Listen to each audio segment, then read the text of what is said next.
사상 초유의 사태가 벌어졌습니다. 미국 전역이 발칵 뒤집히고 CNN 뉴스룸이 충격에 휩싸였습니다.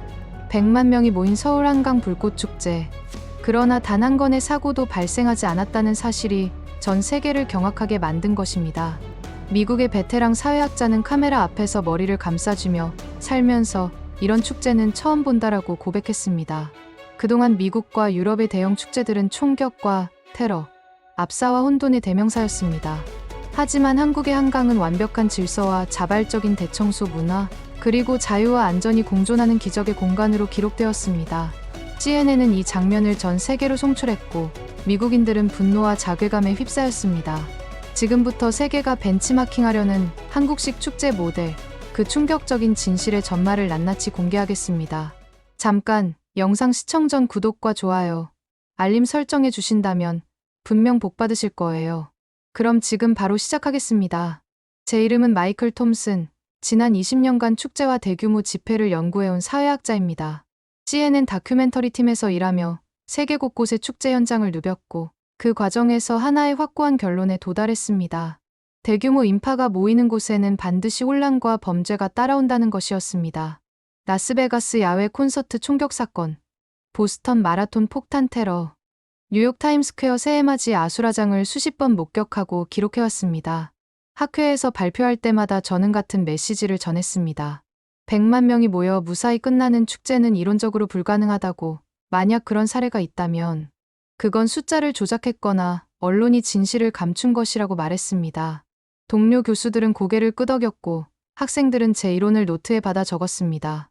제 책상 위에는 각종 축제 사고 보고서가 쌓여 있었고 그것들은 제 주장을 뒷받침하는 확실한 증거였습니다. 저는 스스로를 현실주의자라고 불렀지만 다른 사람들은 냉소주의자라고 불렀습니다. 그래도 상관없었습니다. 진실은 항상 불편하니까요. 제 경력은 탄탄했고 영성은 높았으며 확신은 흔들리지 않았습니다. 그런 제게 세상은 명확했고 인간 군중의 본성은 예측 가능했으며 미래는 과거의 반복일 뿐이었습니다. 그러던 어느 월요일 아침, 본사 편집장에게서 급한 호출을 받았습니다. 회의실에 들어서자 편집장은 태블릿을 제 앞으로 밀어냈고 화면에는 한강 불꽃축제 관련 기사들이 떠 있었습니다. 100만 명 참가, 단 한 건의 사고도 없음, 완벽한 질서 유지, 자발적 대청소 문화라는 헤드라인들이 눈에 들어왔습니다. 편집장은 제게 직접 가서 진실을 파헤쳐 오라고 지시했습니다. 연출인지 진짜인지 확인하고 만약 진짜라면 그 비결을 찾아내라는 임무였습니다. 저는 속으로 비웃었습니다. 또 하나의 과장된 홍보성 기사일 뿐이라고, 아시아의 작은 불꽃놀이 행사가 무엇을 증명할 수 있겠냐고 생각했습니다. 그러나 편집장의 눈빛은 진지했고 이미 항공권은 예약되어 있었습니다. 회의실을 나서며 동료들에게 농담을 던졌습니다. 일주일 후면 또 하나의 거짓말을 폭로하고 돌아올 거라고, 한국의 신화라는 게 얼마나 허구인지 증명해 보이겠다고 말했습니다. 그들은 웃으며 행운을 빌어줬고 한 동료는 기념품 좀 사오라며 어깨를 두드렸습니다. 집에 돌아와 짐을 싸면서도 저는 확신에 차 있었습니다. 카메라 장비를 챙기고 녹음기를 점검하고 과거 축제 사고 자료를 노트북에 저장했습니다. 이번 취재는 금방 끝날 거라고, 예상대로 문제점들을 발견하고 돌아올 거라고 믿었습니다. 인천공항행 비행기에 오르면서 창밖을 바라보았고 구름 위로 떠오르는 태양을 보며 생각했습니다. 진실은 언제나 냉혹하다고, 그리고 저는 그 진실을 밝히는 사람이라고요. 인천공항에 도착한 순간부터 뭔가 달랐습니다. 입국 심사를 기다리는 긴 줄이 있었지만 사람들은 조용히 순서를 기다렸고 새치기 하는 이는 단 한 명도 없었습니다. 공항 안내 표지판은 한글, 영어, 중국어, 일본어로 완벽하게 정리되어 있었고 길을 잃을 틈이 없었습니다. 짐을 찾아 나오는 순간 한 공항 직원이 다가와 도움이 필요하냐고 물었습니다. 저는 괜찮다고 손을 저었지만 그의 친절한 미소가 묘하게 인상에 남았습니다. 공항철도 탑승구를 찾아가는 길, 바닥은 거울처럼 깨끗했고 에스컬레이터는 조용히 작동했습니다. 서울역까지 가는 열차 안에서 저는 창밖 풍경을 바라보았습니다.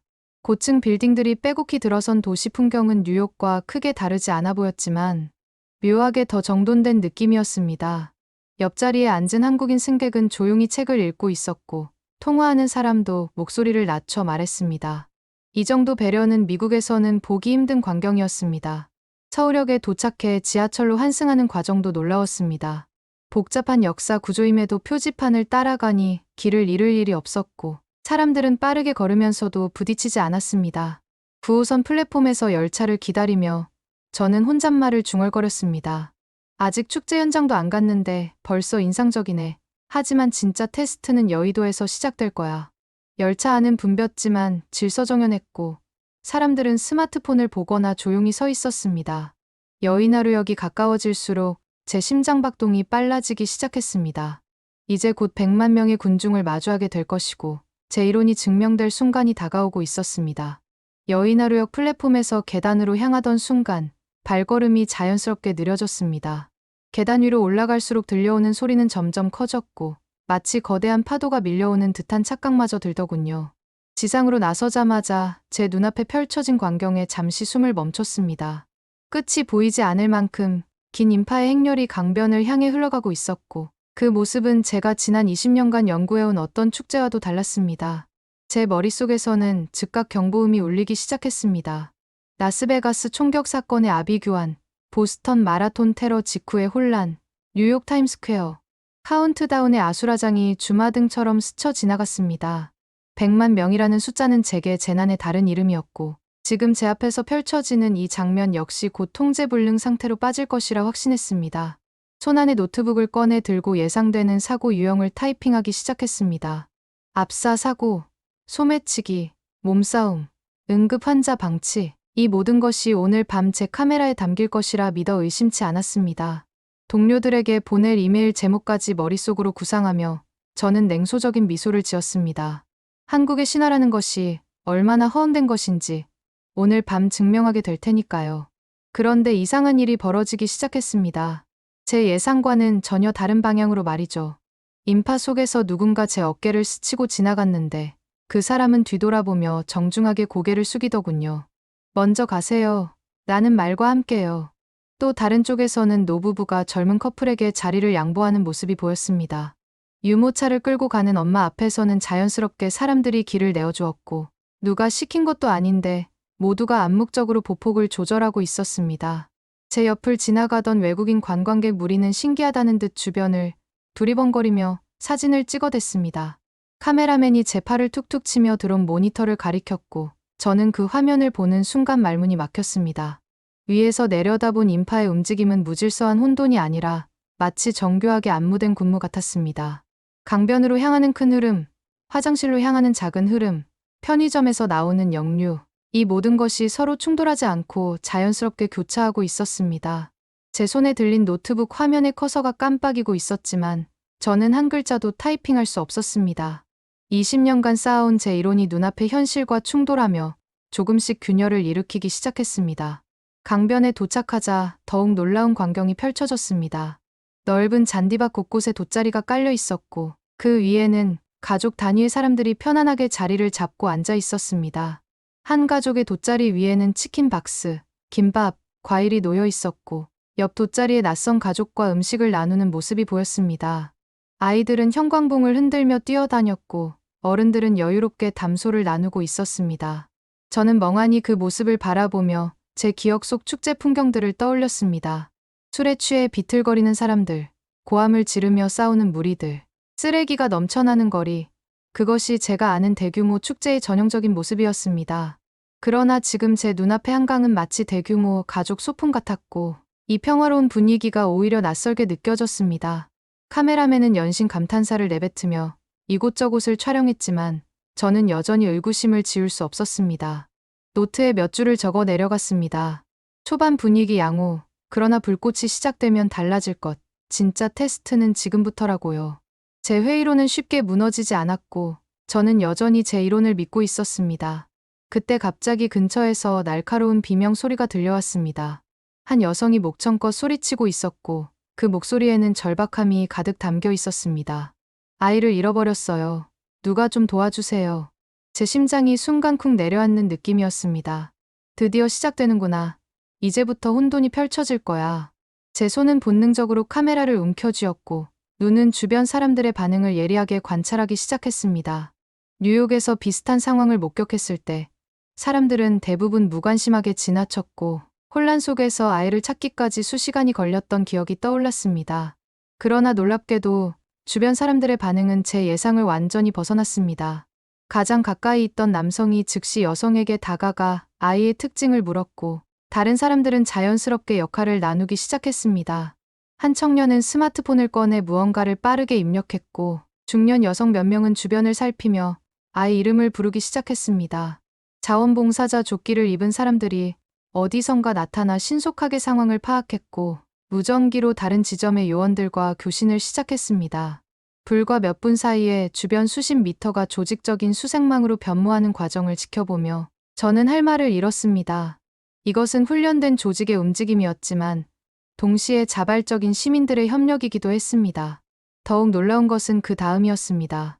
제 옆에 서 있던 자원봉사자의 태블릿 화면이 깜빡이며 알림이 떴고, 화면에는 실시간으로 업데이트되는 지도와 정보들이 표시되고 있었습니다.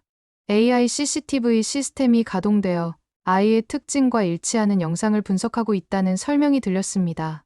또 다른 자원봉사자는 주변 사람들에게 제보 앱을 안내하며 아이를 목격한 사람은 즉시 위치를 공유해달라고 요청했습니다. 강변 곳곳에 배치된 안전요원들이 무전으로 정보를 주고받았고, 드론 한 대가 상공에서 열화상 카메라로 수색에 동참했습니다.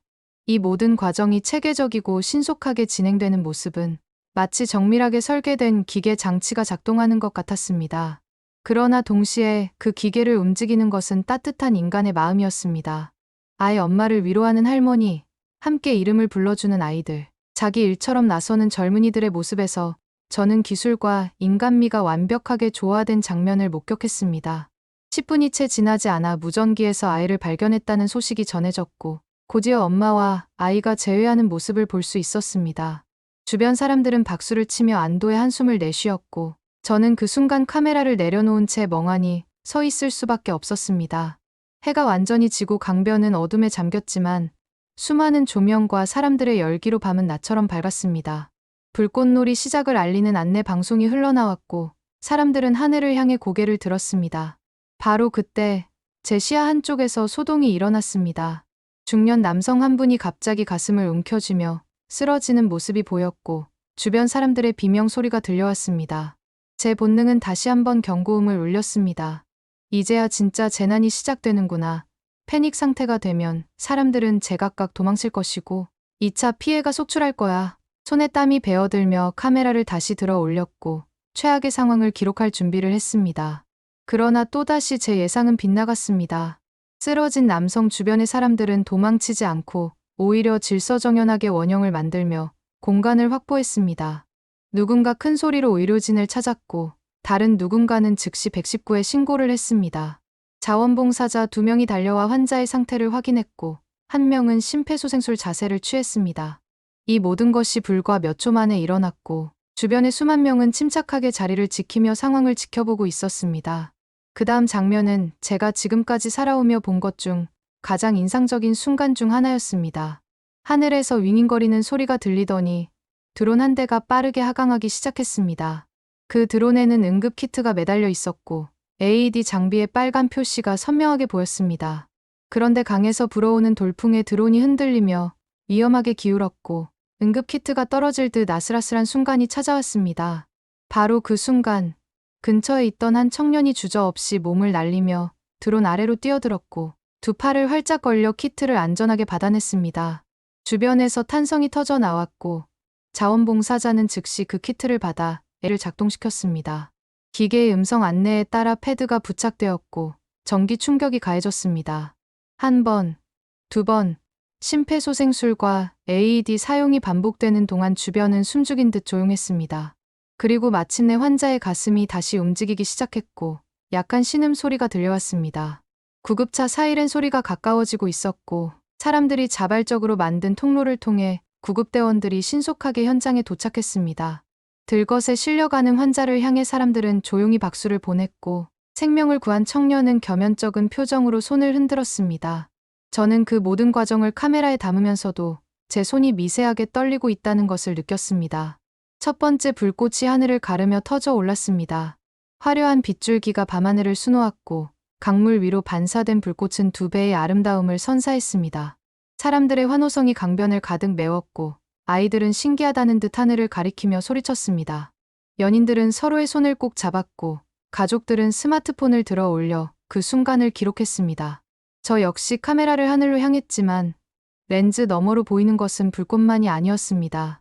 불꽃 아래 100만 명이 만들어낸 질서, 서로를 배려하는 따뜻한 시선, 위기 상황에서 보여준 협력과 용기, 이 모든 것이 진짜 불꽃이었습니다. 30분간 이어진 불꽃놀이는 마치 한 편의 교향곡 같았고 피날레를 장식하는 대형 불꽃이 터지자 강변은 환호와 박수로 들끓었습니다. 그러나 저는 불꽃보다 사람들의 얼굴을 더 오래 바라보고 있었습니다. 행복한 미소, 감동의 눈물, 벅찬 표정, 그 모든 것이 렌즈에 담겼습니다. 불꽃이 끝나고 연기가 사라진 후 저는 다음에 펼쳐질 장면을 예상하며 긴장했습니다. 이제부터가 진짜 혼란의 시작이다. 100만 명이 동시에 움직이면 통제는 불가능하다. 제 경험이 그렇게 말하고 있었고 손은 다시 카메라 버튼 위에 올려졌습니다. 그런데 또다시 예상은 빗나갔습니다. 사람들은 일어나지 않았습니다.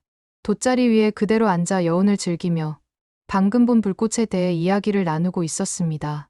한 아이가 아빠에게 어떤 불꽃이 가장 예뻤냐고 물었고 아빠는 웃으며 대답했습니다. 연인들은 셀카를 찍으며 추억을 남겼고 친구들은 다음 만남을 약속하며 농담을 주고받았습니다. 10분, 20분이 지나도 아무도 서두르지 않았습니다. 마치 일요일 오후 공원에서 여유롭게 시간을 보내는 것처럼 모두가 자연스럽게 자기만의 속도로 움직였습니다. 그제야 사람들이 하나둘 일어나기 시작했지만 그것은 출구를 향한 경주가 아니었습니다. 돗자리를 접고 쓰레기를 챙기고 주변을 정리한 후 천천히 걸어가는 모습이었습니다. 아이를 아는 엄마는 아이에게 내년에 또 오자고 속삭였고 할아버지는 손자의 손을 잡고 강변을 거닐었습니다. 출구로 향하는 인파의 흐름은 느리지만 막힘이 없었고 서로 양보하며 자연스럽게 흘러갔습니다. 지하철역으로 향하는 계단 앞에서도 밀치는 사람은 없었고 오히려 노약자를 먼저 보내는 모습이 여기저기서 보였습니다. 저는 카메라를 내리고 한숨을 길게 내쉬었습니다. 제가 예상했던 아수라장은 어디에도 없었고 대신 평화로운 일상의 연장이 펼쳐지고 있었습니다. 문득 주변에서 바스락거리는 소리가 들렸습니다. 고개를 돌리자 사람들이 쓰레기 봉투를 꺼내 들고 있는 모습이 보였습니다. 한 가족이 자신들의 돗자리 주변을 정리하고 있었고 아이는 작은 손으로 플라스틱 컵을 주워 담고 있었습니다. 놀라운 것은 자기 쓰레기만 줍는 것이 아니라는 점이었습니다. 옆자리에 누가 두고 간 쓰레기까지 자연스럽게 주워 담는 모습이 곳곳에서 목격되었습니다. 젊은 커플은 봉투를 들고 주변을 돌며 쓰레기를 수거했고 대학생으로 보이는 무리는 서로 장난치며 누가 더 많이 줍나 경쟁하듯 움직였습니다. 제 옆을 지나가던 외국인 관광객이 제게 영어로 말을 걸어왔습니다. 믿을 수가 없다고, 부모가 시키지도 않았는데 저 어린아이가 스스로 쓰레기를 줍고 있다고, 자기 나라였다면 상상도 못할 일이라고 말했습니다. 저 역시 고개를 끄덕일 수밖에 없었습니다. 뉴욕의 센트럴파크, 런던의 하이드파크, 파리의 샹젤리제. 대규모 행사 후 그곳들의 모습을 저는 너무나 잘 알고 있었습니다. 쓰레기로 뒤덮인 거리, 청소 인력이 밤새 투입되어야 하는 현실. 그것이 제가 아는 축제의 끝이었습니다. 그런데 지금 제 눈앞에서는 정반대의 광경이 펼쳐지고 있었습니다. 30분도 채 지나지 않아 100만 명이 앉았던 잔디밭은 축제 전보다 더 깨끗해 보였습니다. 저는 무릎을 꿇고 잔디를 손으로 만져보았습니다. 부드러운 풀잎의 촉감이 느껴졌고 제 눈시울이 뜨거워지는 것을 느꼈습니다.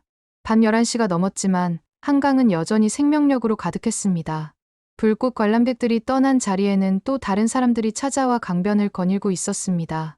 유모차를 끌고 산책하는 젊은 부부, 조깅복을 입고 달리는 여성, 자전거를 타고 지나가는 중년 남성, 모두가 자연스럽고 편안한 모습이었습니다. 편의점 앞 벤치에는 대학생들이 모여 앉아 치킨과 맥주를 나누며 웃고 있었고, 한쪽에서는 외국인 관광객들이 한국어로 건배를 외치고 있었습니다. 강변 곳곳에 설치된 조명은 밤길을 환하게 밝혔고, 순찰 요원들이 여유롭게 걸으며 안전을 살폈습니다. 벤치에 앉아 쉬고 있던 외국인들과 대화를 나누게 되었는데 그들의 반응은 하나같이 충격이었습니다. 독일에서 온 유학생은 베를린에서는 절대 불가능한 일이라며 고개를 저었습니다. 밤 11시에 공원을 혼자 걷는다는 건 자살행위나 다름없다고, 특히 여성은 더더욱 위험하다고 말했습니다. 프랑스에서 온 관광객은 파리의 밤거리를 떠올리며 눈시울을 붉혔습니다. 밤에 공원을 자유롭게 걷는다는 것 자체가 기적 같은 일이라고. 자기 딸에게 이런 자유를 선물해주고 싶다고 말했습니다.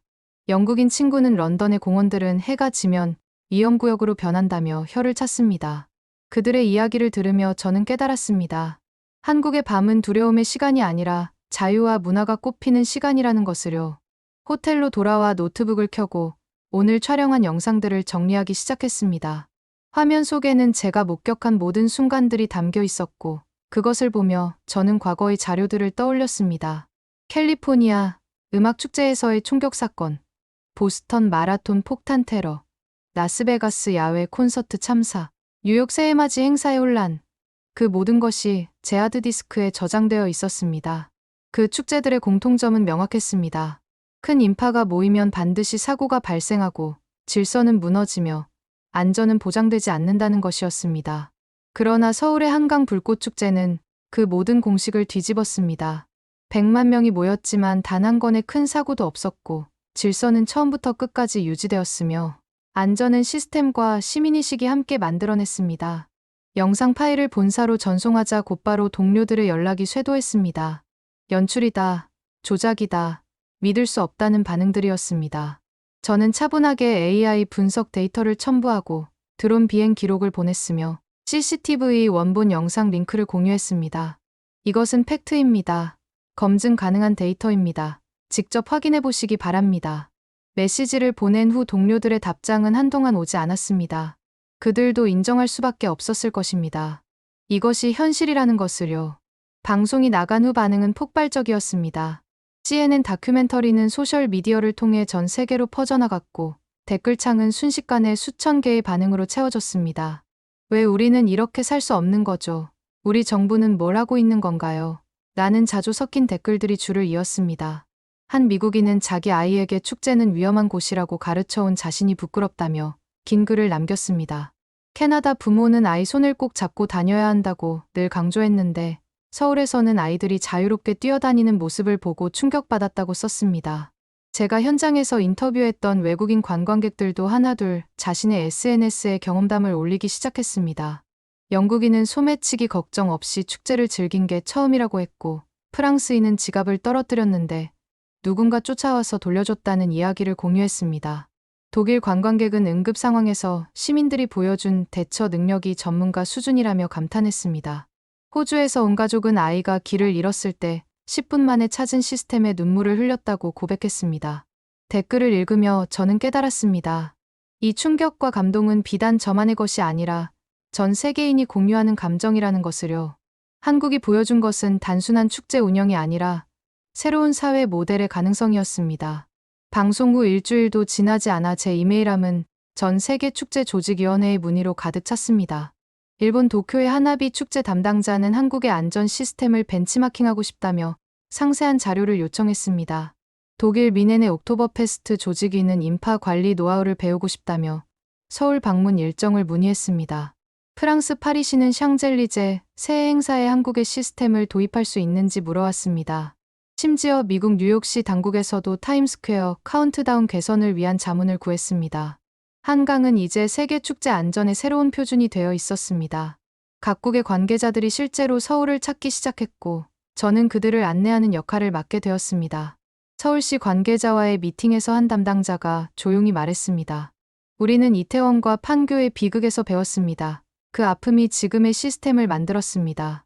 그 말 속에는 자부심과 동시에 깊은 겸손함이 담겨 있었습니다. 성공 뒤에 숨겨진 아픔과 반성, 그리고 끊임없는 개선 의지를 느낄 수 있었습니다. 외국 관계자들은 기술 시스템뿐 아니라 시민의식 교육 프로그램에도 큰 관심을 보였습니다. 기술만으로는 부족하다는 것을, 그것을 작동시키는 사람들의 마음이 더 중요하다는 것을 그들도 이해하기 시작했습니다. 회의실을 나서며 한 독일 관계자가 제게 속삭였습니다. 이건 단순히 축제 운영 기술이 아니라 사회 문화 전체의 문제라고, 배우기는 쉽지 않겠지만 시도해볼 가치가 있다고 말했습니다. 다큐멘터리 방영 이후 제 삶도 변화하기 시작했습니다. 20년간 유지해온 냉소적인 시각이 조금씩 녹아내리고 있었고 세상을 바라보는 제 눈이 달라지고 있었습니다. 대학 강의실로 돌아갔을 때 학생들은 다큐를 봤다며 질문 공세를 퍼부었습니다. 정말 연출이 아니냐고, 어떻게 그게 가능하냐고 물었습니다. 저는 웃으며 대답했습니다.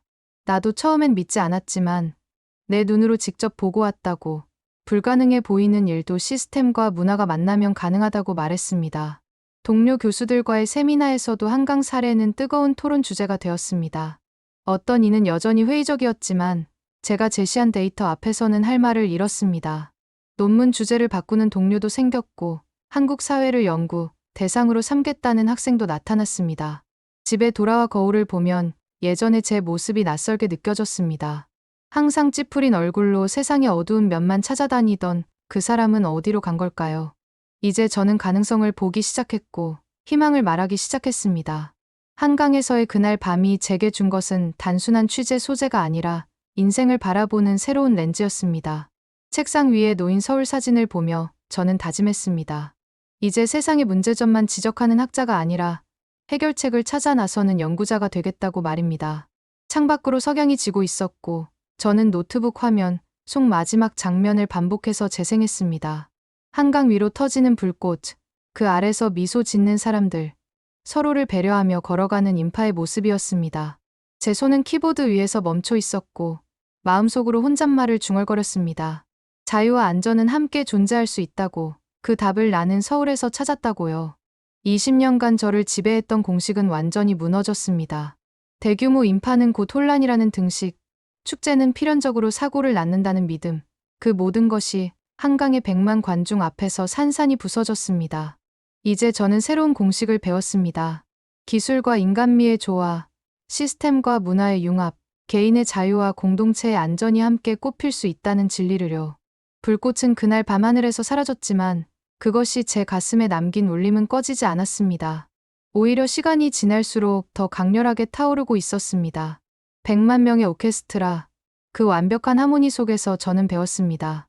세상은 제가 생각했던 것보다 훨씬 아름다울 수 있다는 것을, 사람들은 제가 믿었던 것보다 훨씬 선하다는 것을, 그리고 불가능해 보이는 꿈도 함께 노력하면 현실이 될 수 있다는 것을요. 서울의 하늘을 수놓았던 그 불꽃처럼 이제 제 인생에도 새로운 빛이 피어오르고 있었습니다.